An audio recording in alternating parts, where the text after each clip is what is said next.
Hello, नमस्कार। आप देख रहे हैं सिटी तहलका और आपको बड़ी खबर के साथ हम जो है लाइव आए हैं और पानीपत के सामान्य अस्पताल में फिलहाल खड़े हैं। आपको बता दें कि नई बिल्डिंग जो है वो तैयार की गई है, तो उसको चलते जो पुरानी बिल्डिंग है उसको तोड़ने का जो है, नष्ट करने का जो है टेंडर दिया गया था और कितने में टेंडर हुआ था उसके बारे में बताएंगे। लेकिन आज बहुत बड़ा हादसा होते होते टला है। आपको बता दें कि पूरा मामला क्या है वो भी हम आपको बताएंगे। बहरहाल आपको बता दें कि ये जो बिल्डिंग है ये तोड़ी जा रही है, जो पुरानी बिल्डिंग है इसको जो है टेंडर दिया गया है। लगभग 25 करोड़ के करीब जो है 25 करोड़ के करीब जो है टेंडर, 25 लाख माफी चाहूंगा, 25 लाख 1,000 का जो है टेंडर दिया गया था इसको तोड़ने का। और साथ के साथ जो है ठेकेदार हमारे साथ हैं। पूरा मामला क्या हुआ उसके बारे में बताएंगे। आज अचानक काम रोक दिया गया, 2 महीने में पूरा करके देना है, लगभग 1 महीना हो चुका है। आज अचानक कैसे काम रोका गया, क्या कारण है? सर, आज यहाँ बिजली का बहुत बड़ा धमाका हुआ। हमने देखा, इंक्वायरी करी तो इसके नीचे अंडरग्राउंड 11,000 की लाइन चालू थी। तो मेरे ऑपरेटर मशीन सारा सौदा ठुकने से बच गया। एक मेरा मजदूर जुलूस भी गया, तो इस कारण मैंने काम बंद करना पड़ा। 1 महीने से मेरी कोई सुनवाई नहीं है। 1 महीना मेरे टेंडर पर जबरदस्ती मेरे से एग्रीमेंट पे साइन कर लिए। बिल्डिंग का पानी बिजली अब तक बंद नहीं है। बिजली पानी बंद नहीं होगा तो मैं काम कैसे करूंगा? जब आपको टेंडर दिया गया, इसका मैप भी दिया होगा, कहाँ पर किस तरह से? हमारे को कुछ नहीं दिया, इन्हीं के पास मैप नहीं है। अच्छा। हाँ, हम 1 महीना लिए। मैं सीएमओ साहब से भी कई बार मिल चुका हूँ। एसडीएम साहब सर ने ऑक्शन की थी, कमेटी के मेंबर थे, उन्होंने उनसे भी मिल चुका हूँ। अब तक मैंने पोस्ट ऑफिस भी कई बार एप्लीकेशन दे चुका हूँ। पोस्ट ऑफिस के द्वारा मेरी कोई सुनवाई नहीं हुई। तमाम दर्शकों को बता दें कि 2 दिन से लगातार बारिश चल रही है और इसके चलते आज जो अंडरग्राउंड यहाँ पर जो है 11,000 की जो लाइन है ये आप देख सकते हैं। हालांकि अब इसके जो है फ्यूज हटा दिए गए हैं, लेकिन इसके बारे में सुनो, आपने पूछा था अभी यहाँ से कोई लाइन है बिजली की, ऐसी कोई तार है जिससे? मैंने ऊपर एप्लीकेशन लिख के दी थी। सिविल हॉस्पिटल है जी, इसके अंदर अंडरग्राउंड भी कोई कुछ पा सकता है। इसका अपने पुरानी बिल्डिंग के मैन कनेक्शन काट दिए जाए, इसका पानी बिजली बंद कर दिया जाए ताकि मैं अपना काम जोरों से कर सकूं। वो काम मेरा अभी तक हुआ नहीं।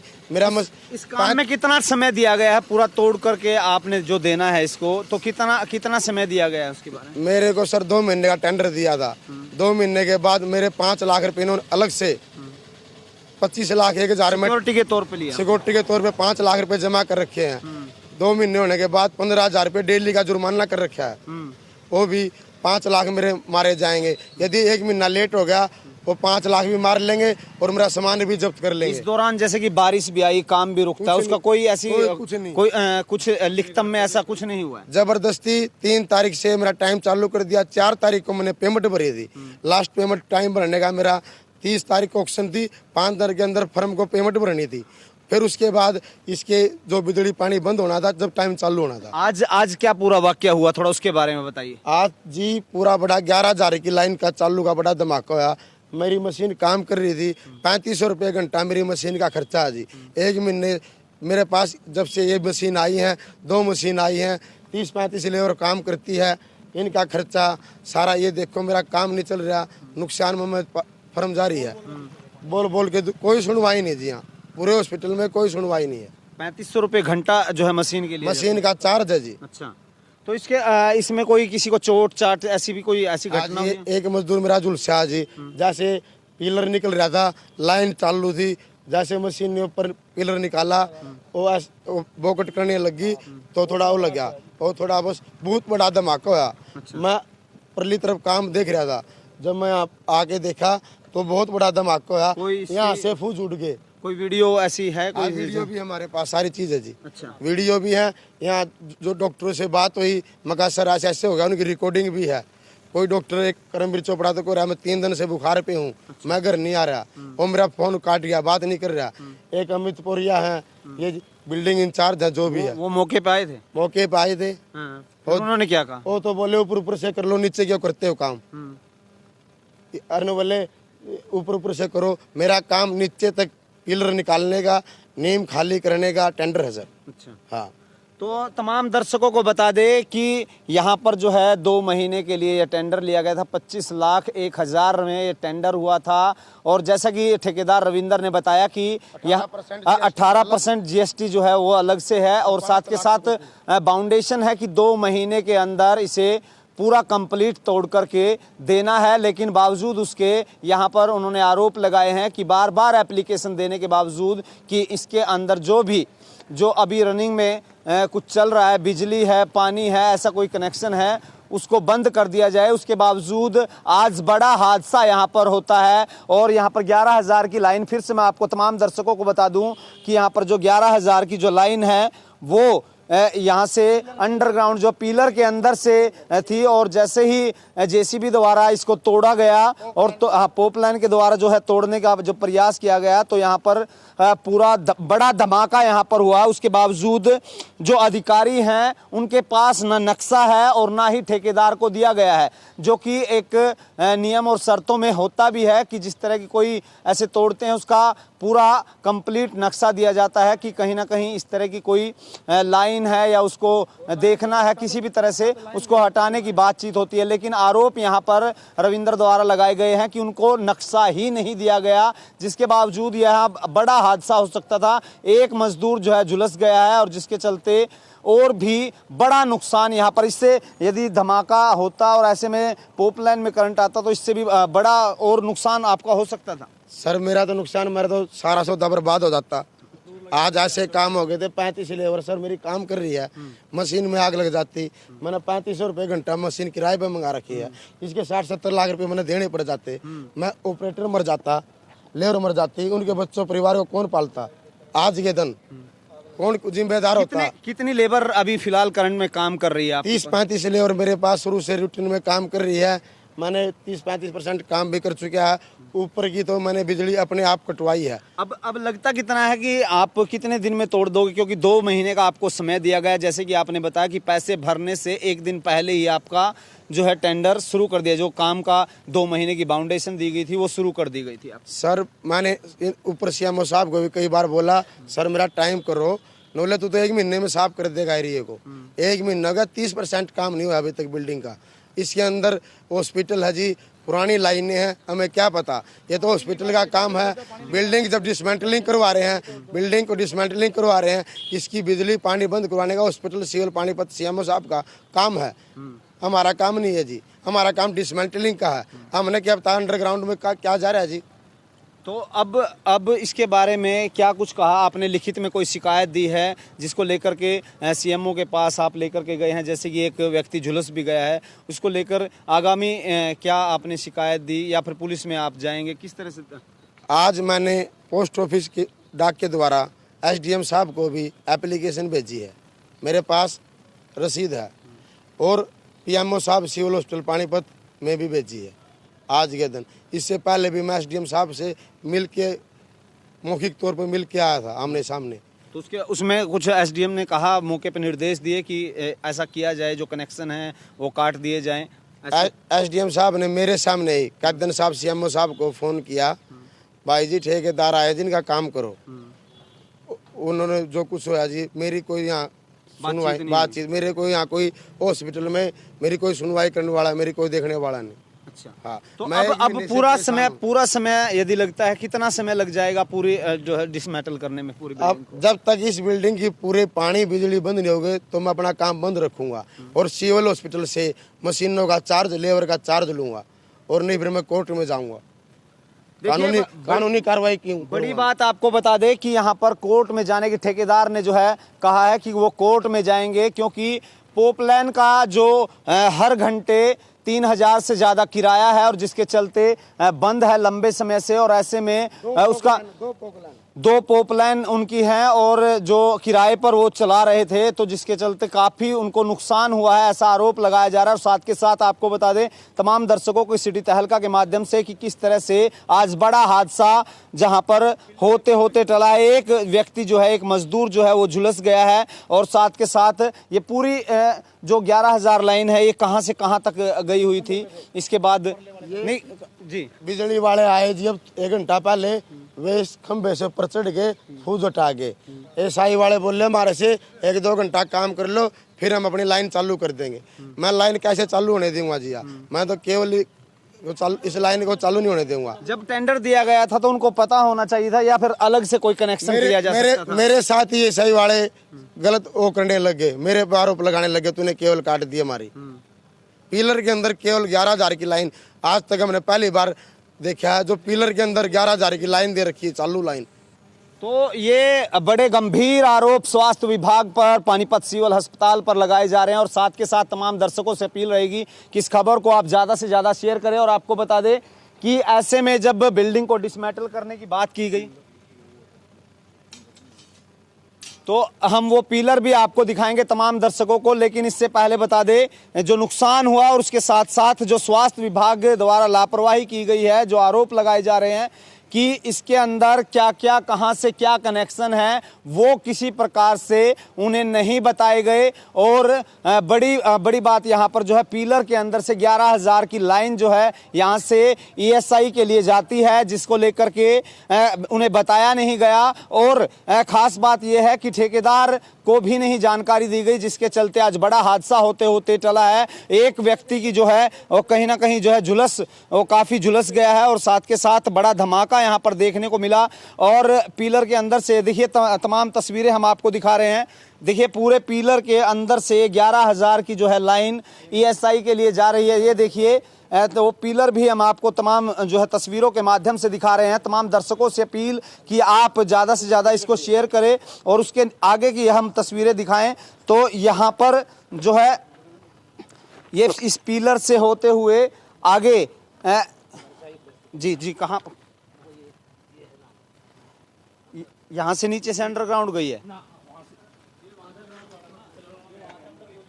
तो ये बड़ा जो है सवाल ये है कि आखिर जब ये पूरा काम जो है डिसमेटल बिल्डिंग की जा रही थी तो उसको लेकर के पूरी जानकारी ठेकेदार को नहीं दी गई। ठेकेदार को जानकारी तब दी जाए जब ना तो उनके पास नक्शा है, ना स्वास्थ्य विभाग के पास कोई ऐसी किसी तरह की कोई जानकारी है कि इसके अंदर से कहां से क्या गया है। ये एक बड़ा सवाल बनता है कि डिसमेटल करते समय न किसी प्रकार से ठेकेदार को कहां पर किस तरह की लाइन है, बिजली की लाइन है, पानी की लाइन है या अन्य लाइनें हैं, उसके बारे में कोई जानकारी नहीं दी गई, जिसके चलते आज बड़ा हादसा हुआ।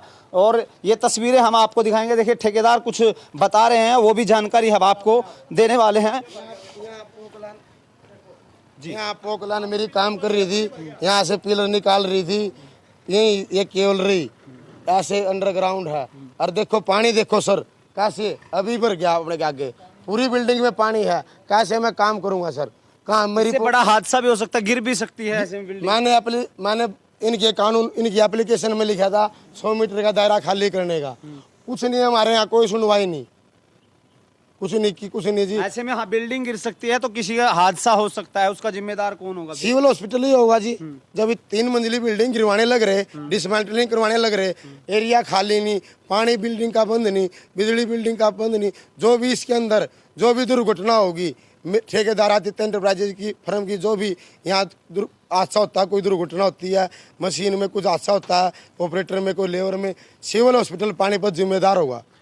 वो आपने इसके बारे में भी लिखित में दिया था कि जो है एरिया जो है खाली होना चाहिए। स्वाभाविक है कि 3 मंजिल बिल्डिंग है तो यहाँ पर इनके कागजों में देखा था मैंने, इनके कागजों में लिखा हुआ था, अखबार में भी आया था जब इन्होंने 18 लाख रिजर्व प्राइज निकाला था, भाई 100 मीटर दायरा खाली करना चाहिए। इनके कैंटीन है, इनको सबको नोटिस दे दिए थे, बस सब सेटिंग हो जाती है जी, कोई खाली नहीं करता। अच्छा। हाँ मैंने परली तरफ से खाली एरिया देखा, मेरी मशीन वहाँ काम करने चालू करनी मैंने लगी, नहीं तो मेरा इतना खर्चा जी 30 लाख रुपए मेरा बिल्डिंग तोड़ने का खर्चा है। अच्छा। हाँ तो ये बड़े गंभीर आरोप और सही भी बात आपको बता दें कि ये देखिए 3 मंजिल बिल्डिंग है, ऐसे में कोई डिसमेटल करते वक्त दूसरी तरफ यदि कोई दीवार गिर जाती है तो उसका किसी से बड़ा हादसा हो सकता है। आखिर उसका जिम्मेदार कौन होगा, जिसको लेकर के हालांकि जो टेंडर के अंदर है वो भी लिखा गया है उसके बावजूद। और ये देखिए यहाँ पर जो कनेक्शन है, अभी काम जो चल रहा था, अचानक से अब पूरा में यहाँ पर पानी भर जाता है और यहीं पर बिजली का जो अंडरलाइन जो इसके साथ साथ पिलर के अंदर से अंडरलाइन गई हुई थी वहां पर हादसा होता है। तो ये पानी अब आखिर कहां से आया है, ये कहीं ना कहीं बड़ा सवाल। और साथ के साथ तमाम दर्शकों से अपील कि इस खबर को आप ज़्यादा से ज़्यादा शेयर करें। लगभग 3 दर्जन के करीब जो है मजदूर यहाँ पर काम करते हैं और इसके बाद यहाँ पर हादसा होता है। और तमाम अधिकारियों से जो है ठेकेदार ने कहा कि तमाम अधिकारियों तक जो है शिकायत ले जा चुके हैं, उसके बावजूद कोई सुनवाई नहीं है, जिसको लेकर आज बड़ा हादसा यहां पर देखने को मिला। और कहीं ना कहीं अब इसके बारे में क्या संज्ञान लेते हैं, आला अधिकारियों से भी हम बातचीत करेंगे। लेकिन इस तमाम पहलू पर आप क्या कहते हैं कि जो डिसमेटल की जा रही थी 100 मीटर की जो है आसपास की जगह है, उसको खाली करने के जो है आदेश दिए गए थे और हालांकि टेंडर के अंदर भी लिखा गया था, उसके बावजूद इस तरह के हालात यहां पर देखने को मिल रहे हैं। कोई किसी तरह की कोई ऐसी जो सुविधाएं देने की बात कही थी वो यहां पर देखने को नहीं मिल रही। तमाम दर्शकों से अपील कि इस खबर को आप ज़्यादा से ज़्यादा शेयर करें ताकि तमाम अधिकारियों और जैसे टेंडर दिया गया था उन अधिकारियों तक भी ये तस्वीरें पहुंचे, जिसके चलते। और दूसरी तस्वीर हम आपको दिखाएंगे, लगातार आप हमारे साथ बने रहें। ठेकेदार से हम पूछेंगे कि इसके बाद यहाँ पर देखिए इमरजेंसी का जो इलाका है, ये पहली जो ओल्ड बिल्डिंग के अंदर इमरजेंसी थी, यहाँ पर भी जो है तोड़ा गया है इसको। लेकिन 100 मीटर तो नहीं, यहाँ पर लगभग फीटों में बात की जाए तो लगभग 40-50 फीट जो है यहाँ पर रास्ता दिया गया है। और ऐसे में देखिए गाड़ियाँ खड़ी हैं और जर्जर हालात में बिल्डिंग है और नीचे से कई जगह जो है डिसमेटल किया गया है। तो ऐसे में बिल्डिंग पिलरों के अंदर है, कहीं भी बड़ा यहाँ पर हादसा हो सकता है। तो जैसे ही इसको तोड़ा गया तो यहाँ पर देखिए पानी है बिल्डिंग के चारों ओर से निकल रहा है। तो ऐसे में बिल्डिंग गिरने का भी जो है खतरा बना रहता है। ऐसे में जो है बिल्डिंग गिर सकती है, जिस तरह से पानी के यहाँ पर रिसाव हो रहा है या पानी निकल के आ रहा है। ऐसे तो गिर ही जाएगी जी, नीचे भी पानी। हर 2-4 दिन ऐसे बारिश चलती रही तो जैसे 2-3 दिन बारिश चल रही है, 1 महीने से नीचे से पानी चल रहा है जी। ऐसे तो बिल्डिंग अपने आप नीचे गिर जाएगी। एक जी ये गुरुद्वारा वालों ने परसों खाली कराया है, मैंने इसकी भी एप्लीकेशन दी थी। गुरुद्वारा बल्ला वाले बैठे थे इसमें जी। और जो मौके पे जो मजदूर थे उनसे और जानना चाहूँगा, जो आप उस टाइम नहीं थे, पोप लाइन चला रहे थे या जो मौके पर थे। जी जब यहाँ पर काम चल रहा था किस तरह से यहाँ पर आपने देखा, कैसे हादसा हुआ, कैसे? बहुत जोर से पड़ाका हुआ था। अच्छा। हाँ, मैं बच गया, हमारा ऑपरेटर बच गया। ऑपरेटर जब पिलर को खींच रहे थे, पिलर में होकर लाइट जा रही है तो पिलर को खींच रहे थे, मट्टी फट्टी नहीं खोद रहे थे, तब एकदम भड़ाका हुआ था। वो तो मशीन एकदम ऊपर ले गए उसको पोप लाइन। हाँ, जल्दी फटाफट। अच्छा। और एक आदमी तो झुस गया है, उसके यहाँ लग गई थी। अच्छा। हाँ, करंट लग गया था। हाँ ना, करंट लगाया, वो चोट आ गई है। अच्छा, आग लगी है, चिंगारी आ गई। तो उसके बाद यहाँ पर जब काम कर रहे थे तो बताया गया था कि नहीं सर, कोई कुछ नहीं बताया गया, पता भी नहीं चला था, कोई पता नहीं था वहाँ पे। अच्छा, यहाँ पानी भर गया है, वो कैसे भरा है पानी? जब पानी चालू है लाइन सगरी पूरी बिल्डिंग की, पीने का पानी है, पूरी बिल्डिंग में लाइन चालू है चारों लंग। तो उसको भी बंद नहीं किया गया? नहीं करेगा सर। तो तमाम जो है आप देख पा रहे हैं और साथ के साथ पानीपत जो पीएमओ हैं ग्रोवर जी, यहाँ पर उनसे भी बातचीत करेंगे कि पूरा मामला क्या है, आखिर इतनी शिकायत देने के बावजूद इस पर संज्ञान क्यों नहीं लिया गया। और जो खाली करने की बात जो है टेंडर में लिखी गई थी तो वो आखिर जो है पूरे नॉर्म्स जो है ठेकेदार को क्यों नहीं है। तो ऐसे में जो है 30% जो है काम यहाँ पर बताया ठेकेदार ने हुआ है और महज 1 महीने के अंदर, और 1 महीना अभी बाकी है, जिसको लेकर के उन्होंने कहा कि बीच में बारिश भी हुई और उनका जो है समय से पहले ही शुरू कर दिया गया, जिसके चलते उन्हें काफ़ी नुकसान भी हुआ है। ऐसे में कोई हादसा हो जाता है और आपके जो नॉर्म्स हैं उसके अनुसार यहाँ पर खाली नहीं कराया जाता, तो इसका जिम्मेदार कौन होगा? सिविल हॉस्पिटल पानीपत जी। अच्छा। एक भीमसेन सच्चर की मूर्ति है जी, मैंने उसके लिए भी बोला था ऊपर जी इस मूर्ति को अपने को निकलवा लो, हमारी कोई जिम्मेदारी नहीं होगी, क्योंकि मशीन काम करती है, वाइब्रेशन बनती है, कभी मूर्ति अपने आप वाइब्रेशन में नहीं सरक जाए। हमने बोला, ऊपर भी बोल दिया हमने। तो क्या बोले उसके बारे में? कुछ नहीं जी, आते हैं मूर्ति देख के चले जाते हैं। अच्छा। हाँ, कोई कहता है खोद के नीचे दाब दो। अच्छा। हाँ, ये भी कहते हैं? हाँ। कौन कहते हैं? मैं नाम नहीं लेता जी। अच्छा। सिविल हॉस्पिटल वाले बोलते हैं। तो ये देखिए भीमसेन सच्चर के नाम से ही इस अस्पताल को जाना जाता है, उनकी मूर्ति है। ये भी एक नई बात सामने निकल के आई है कि उसको भी दबाने की बात यहाँ पर की जा रही है, जिसको लेकर कई बार ठेकेदार रविंद्र द्वारा इसके बारे में भी अवगत स्वास्थ्य विभाग के अधिकारियों को किया जा चुका है। उसके बावजूद भी इस तरह की जो कहीं ना कहीं एक हरासमेंट के तौर पर देखा जा रहा है यहाँ पर ठेकेदार पर, क्योंकि तमाम नॉर्म्स के लिए जब इतनी शिकायतें दे चुके हैं और आज बड़ा हादसा भी हुआ है, उसके बावजूद भी कोई यहाँ पर अधिकारी जो है हरकत में नहीं है, तो इससे आप साफ तौर पर अंदाज़ा लगा सकते हैं कि जो कार्य प्रणाली है वो कितनी सही और सटीक है। इसके बारे में आप क्या समझते हैं, क्या कुछ कहते हैं, ये कमेंट बॉक्स में हमें ज़रूर लिखकर बताएं। और इस व्यवस्था के बारे में कि ऐसे में यदि कोई आप टेंडर लेते हैं या ऐसी सरकारी बिल्डिंग का टेंडर होता है तो उसको लेकर के जो नॉर्म्स लिखे गए हैं क्या उनको इस तरह से पूरा किया जाता है। और आज हादसा यदि जान माल का कोई और नुकसान बड़ा होता तो आखिर उसका जिम्मेदार कौन होता। सहयोगी धर्मवीर साहब के साथ जितेंद्र अहलावत, सीढ़ी तहलका, पानीपत।